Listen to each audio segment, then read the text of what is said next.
Punjab college Rawalpindi के अंदर आज स्टूडेंट्स ने एहतजाज किया, तोड़ फोड़ की, चीज़ें चुरा भी ली, लैपटॉप्स वगैरह वहाँ से चुरा कर ले गए। और भी इन्होंने रावलपिंडी के अंदर आज रोड्स ब्लॉक रखी। इस्लामाबाद में भी सूरत हाल कोई अच्छी नहीं थी। बेसिकली पंजाब भर के अंदर ही जो है वो स्टूडेंट्स जो हैं ये एहतजाज कर रहे हैं, और उस अफवाह की बिना पर एहतजाज कर रहे हैं कि जो वाक़या सिरे से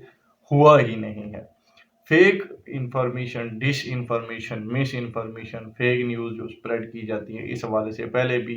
बहुत बार हुकूमत को जो है वो बहुत लोग ये नसीहत करते रहे। लोगों ने व्लॉग्स बाकायदा बनाए, इसके ऊपर बहुत पेशरफ्त होती रही कि इन चीज़ों को टाइम से कंट्रोल करना चाहिए। हमारे स्टूडेंट्स की जहाँ तक बात है, एक तो ये लोग बेरोज़गारी से भी बहुत तंग हैं, जो सच्ची बात है। ये दिन में कॉलेजेस में जा रहे होते हैं, शाम को ये रिक्शे रेंट पर लेकर चला रहे होते हैं, अपनी दिहाड़ी लगा रहे होते हैं। सेकेंडली, ये जाहिल भी बहुत हैं। हमारे मुल्क में शऊर की वैसे भी बड़ी किल्लत पाई जाती है। हमारा आप हमारी कोई भी सियासी जमातों को देख लें, उनके आप जो वो इलेक्शंस से पहले अपना जितना उनका एजेंडा जो होता है, वो क्या-क्या इस्लाहात लाएँगे मुल्क के अंदर, मैनिफेस्टो जो होता है, उसको भी अगर आप नज़र दौड़ाएँ, तो कोई काबिल ज़िक्र चीज़ कभी भी नहीं होती। तरक्की याफ़्ता कौमों की तरजीहात ही कुछ और होती हैं, लेकिन हमारे यहाँ पर जो है वो शुरू से ही सिस्टम ही कोई हमारा वखरा ही चलता आ रहा है। हमारी तरजीहात ही जो हैं वो बड़ी अजीबो-गरीब होती हैं। तो ये 2 मेन फैक्टर्स तो हैं ही। अब सोने पे सुहागा क्या है कि इमरान खान साहब और पीटीआई 2 सालों से कम ये पहले भी स्टूडेंट्स, क्योंकि यूथ का जो है वो वोट बैंक तो है पीटीआई के पास, इसमें कोई शक वाली बात नहीं है। लोगों को ब्रेन वॉश किया गया। 2014 से लेकर अब तक जो बच्चे जवान हो चुके हैं, वो जब लड़कपन में थे तो टीन एज तो वैसे भी इंसान की ऐसी होती है कि वो एक खाली दिमाग होता है। कोई जैसे आप नया कंप्यूटर ले लें तो जो भी आप उसमें इंस्टॉल करेंगे वो उसी हिसाब से वर्क करेगा। तो उनका तो वही हिसाब होता है। उन लोगों को उस वक़्त की एस्टेब्लिशमेंट ने यही सिखाया, यही पढ़ाया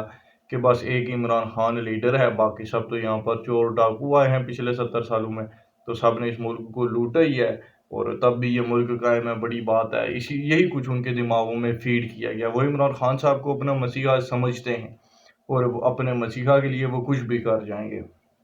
तो अब उनको एक अच्छा बहाना भी मिला हुआ है। ऊपर से इन लोगों के साथ अफ़गानी स्टूडेंट्स भी मौजूद हैं, जिनके वीडियो क्लिप्स भी सोशल मीडिया पर वायरल हो रहे हैं कि वो लोग भी बड़ा बढ़-चढ़ कर ऐसी जो एहतजाज है इनमें हिस्सा ले रहे हैं। अब आने वाली कल पीटीआई ने भी एहतजाज की कॉल दे रखी है कि उन्होंने भी एहतजाज करना चाहा था मुल्क भर के अंदर। तो हो सकता है कि यही स्टूडेंट्स पीटीआई के झंडे उठाकर कल एहतजाज कर लें, तो कोई बड़ी बात नहीं है। बांग्लादेश में भी जो एहतजाज हुए थे, उनके पीछे भी दुनिया की अज़ीम ताकतें थीं, वो खुद से नहीं हो गए थे।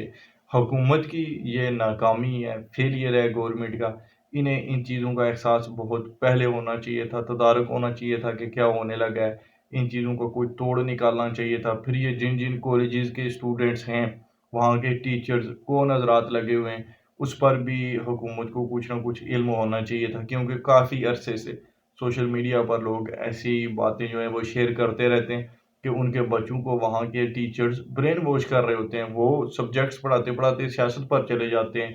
हालाँकि पाबंदी होनी चाहिए ऐसी चीज़ों पर, लेकिन वो बच्चों को बताते हैं कि जी सब इस मुल्क में चोर डाकू हैं, और एक इमरान खान जो है वही मसीहा है, वही सही बंदा है, बाकी सारे तो बस गए गुज़रे हैं। तो कल्ट जो होता है वो ऐसे नहीं बन जाता। हिटलर के पास जो कल्ट मौजूद था, वो भी कोई एवं ही कोई 2 दिनों में नहीं बन गया था, उसमें सालों लगे हुए थे। तो इमरान खान साहब को भी एक कल्ट बनाकर दिया तो गया, लेकिन उसका तोड़ अब एस्टेब्लिशमेंट ने भी कोई नहीं निकाला, हुकूमत ने भी कोई नहीं निकाला। और हुकूमत को ये लगता था कि ये 2-4 अच्छे काम कर लेंगे, तरक्की के काम हो जाएँगे, मुल्क की मईशत बेहतर हो जाएगी, तो लोग इनको पसंद करने लगेंगे, या लोगों के अंदर वो जो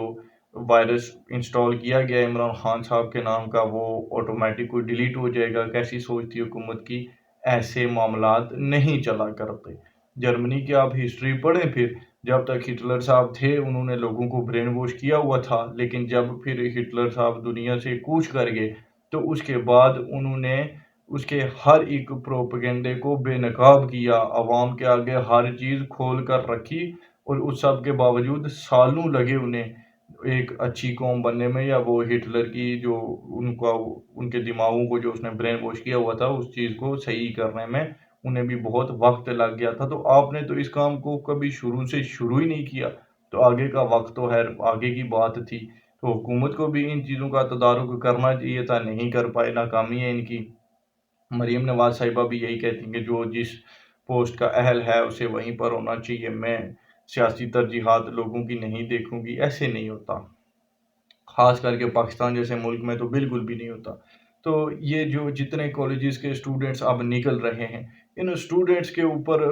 آپ جتنی بھی سختیاں کر لیں تو وہ کسی کام کی نہیں ہیں، وہ ضائع ہی جائیں گے۔ آپ کو اگر کچھ واقعتاً کرنا ہے تو آپ یہ کریں کہ ان ٹیچرز کو پکڑیں، ان پرنسپلز کو پکڑیں کہ جنہوں نے ان لوگوں کو برین واش کر کے اب سڑکوں پہ کھلے چھوڑ دیا ہوا ہے۔ یہ خود سے نہیں آگے، یہ ایک منظم طریقے سے تحریک لانچ کی گئی ہے، ورنہ ایسے نہیں ہو سکتا کہ پورے پنجاب میں یکدم اتنے اسٹوڈنٹس نکل گئے ہوں، ناممکن بات ہے۔ کوئی تو ہے جو انہیں ٹارگٹس دے رہا ہے، جو انہیں ہر چیز بتا رہا ہے کہ کب کہاں پر کیسے نکلنا ہے، اور صرف پنجاب کالج کے اسٹوڈنٹس تو نہیں ہیں یہ، ان کے آپ یونیفارمز دیکھیں تو وہ ڈیفرنٹ یونیفارمز کے اسٹوڈنٹس ہیں، یعنی کہ وہ بہت سارے ڈیفرنٹ فرینچائزز کے اسٹوڈنٹس ہیں، جو کہ فرینچائزز ہوتی ہیں کالجز کی، پاکستان میں تو ہیں ہی، دنیا میں ہوتی ہیں یا نہیں اس کا تو مجھے کوئی خاص علم نہیں ہے، ویسے دیکھا بھی نہیں، پاکستان کی تو ہر چیز ہے وکھری ہوتی ہے، تو یہ بھی شاید ایک وکھرا ہی کام ہے ہم نے نکالا ہوا کہ پوری پوری فرینچائز بن جاتی ہے جی، کالجز کا گروپ بن جاتا ہے،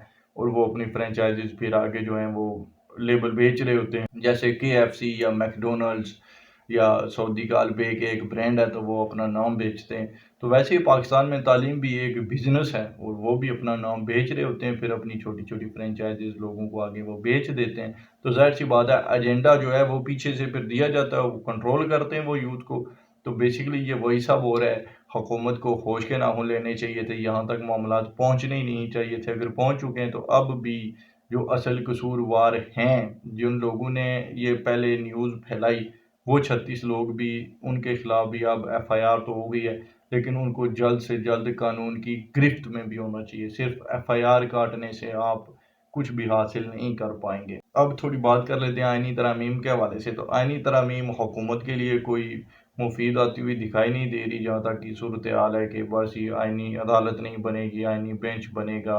اور چیف جسٹس 3 سینئر ججز کے نام بھیج دیا کرے گا حکومت کو، پارلیمانی کمیٹی کو، تو وہ پھر وہاں سے ایک بندے کو چیف جسٹس لگا دیا کریں گی، تو ابھی فی الحال منصور علی شاہ صاحب کو چیف جسٹس بنا دیا جائے، اس طرح کی باتیں جو ہیں وہ میڈیا پر آ رہی ہیں۔ اگر ایسے ہی ہونا ہے تو اس سب سے تو پھر بہتر ہے کہ حکومت آئینی ترامیم کرے ہی نہ، ان کو پھر کیا پڑی ہوئی ہے، اگر ان کی شکست ہو گئی ہے تو اس کو بھی تسلیم کر لینا چاہیے اور بیٹھ جائیں گھروں میں، جو ہوتا ہے ہو، اگر حکومت جاتی ہے، منصور شاہ صاحب اگر یہ حکومت کو جو ہے وہ گرا دیتے ہیں تو گرا دیں، پھر کون سا کوئی نواز شریف نے یا PMLN نے ٹھیکہ لیا ہوا اس ملک کا معیشت کی، اگر اور کسی کو کوئی فکر نہیں ہے تو ان کو پھر زیادہ ہے، تو پھر ٹھیک ہے، جو کچھ ہوا ہے سو ہوا ہے، آگے سے گھر میں بیٹھ جائیں، اگر ان سے اتنے کام نہیں ہوتے تو مخصوص نشستیں بھی ان کو نہیں دی گئی، الیکشن کمیشن نے وہ بھی نہیں دی، تو ہر حساب سے اگر ہر لحاظ سے ان کو گھیرے میں ہی رکھا جا رہا ہے تو ٹھیک ہے، چھوڑ دیں، ایسی حکومت کر کے بھی انہوں نے کیا کر لینا ہے، تو پہلے بھی نہیں تھے حکومت میں تو کیا اکھاڑ لیا تھا کسی نے، ان کا آگے بھی کیا اکھاڑ لے گا، تو عوام کے درد کا ٹھیکہ کسی ایک جماعت کا نہیں ہوتا، اور عوام بھی کون سی، وہ جو ان کو جناب کیا سمجھتی ہے یا کیا کرتی ہے وہ بھی سب کے سامنے ہی ہے۔ تو خیر اب تک کے لیے اتنا ہی تھا، ملتے ہیں اگلی ویڈیو میں، اپنا بہت سارا خیال رکھیے، اللہ حافظ۔